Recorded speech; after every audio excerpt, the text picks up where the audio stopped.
Okay, welcome. My name is Frank Dickerson. I own and operate Riptide Charters out of Blaine and Bellingham. Today what we're going to cover is how to modify your spoons when you take them out of the pack. A lot of guys know this little trick, and there's surprisingly a lot of people that don't understand this. What we're doing is we're going to put a barrel swivel between the hook and the spoon, and another question we get all the time is how to add a trailer hook or a second hook onto a spoon without losing the action, and we're going to cover that as well. So when you take a spoon out of the package and you're buying that thing and you're looking at it, if you grab the hook and you turn it one way, it stops because it binds against itself. It can't turn freely. If you turn it the other way, it does the same thing, almost in the same spot as the other direction. It binds up and stops. You don't want that to happen, and the reason being is when those fish, especially those bigger kings, are taking line and running back at you and they're flipping and turning and doing their thing, they're turning this hook in the water. And what happens is that hook will get turned and rotate, and actually rotate towards the spoon. One way or the other, it ends up sideways to the spoon, and that's when you end up losing your fish, because you just pull that right out of their mouth. So what I've done already is I've removed the factory hook off of this. The 3.5-inch spoons and bigger typically now are coming with a split ring on the back of them already. This is a nice little bonus because you don't have to modify that part of it. But if it has a solid ring on it, you want to make sure to cut that off and install a new split ring, which you can get down at all your tackle stores, and try to find one that's about the same size and diameter as the one that you've taken off. But we're lucky here, so we don't have to deal with that. So with that split ring on there, we're going to be attaching a barrel swivel to that. I'm using this particular spoon today for one reason. This is a Coyote spoon, which has the little metal tail flapper on there. You have your Gold Star spoon, Kingfisher spoons that don't have that. I use both, but I'm using this one in particular just for one reason only, and I'll show you why. When you put the barrel swivel on, you want to make sure that the swivel is on the back side of the spoon, where it lays in the back side of that little cup right there. You don't want it on the other side because it interferes with the action of that little flipper. So with the spoon flipped over, with the back side showing up, which is either going to be just a solid painted side typically or chrome, you're going to take that little flipper spoon and you're going to rotate it towards each other and pinch that off. That way when you attach your barrel swivel onto this thing, it's going to be on the right side every time. So grab your split ring pliers, which everybody should have a pair of these. Get a hold of that. Put your barrel swivel on there. I like to use a smaller, shorter barrel swivel so my hooks and stuff aren't getting too darn far behind my spoon. And go ahead and rotate that around.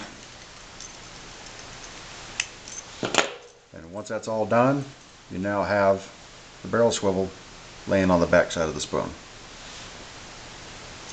Now, what we're going to do is we're going to put our Siwash hook on. These come with a number 2, the 3.5. When you start getting into 4-inch spoons and bigger, your Siwashes jump up to a number 3. And so we're going to go ahead and take our open eye Siwash and put it on our barrel swivel. And I'm not going to crimp this down for now, just for speeding things up. And what that does is you can run your spoon single hooked. You're doing just fine. There's no problem with that.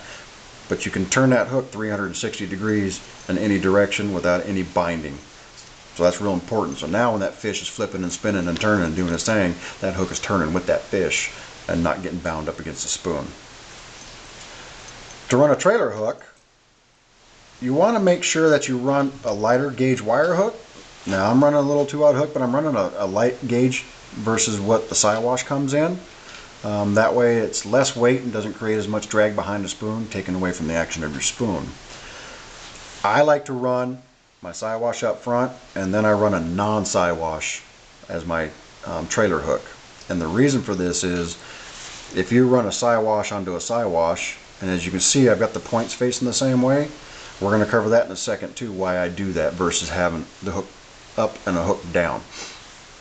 When you do this with a double Siwash, you get a step down effect.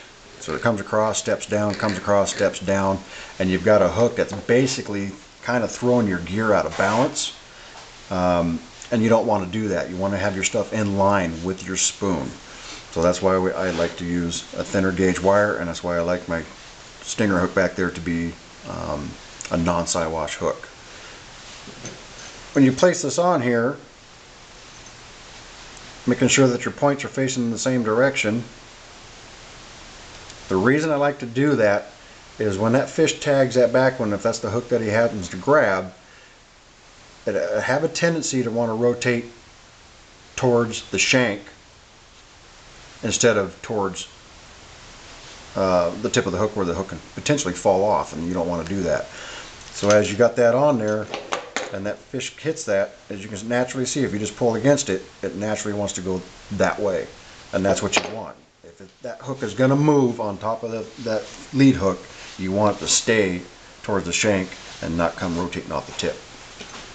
So we're going to take that bad boy off of there.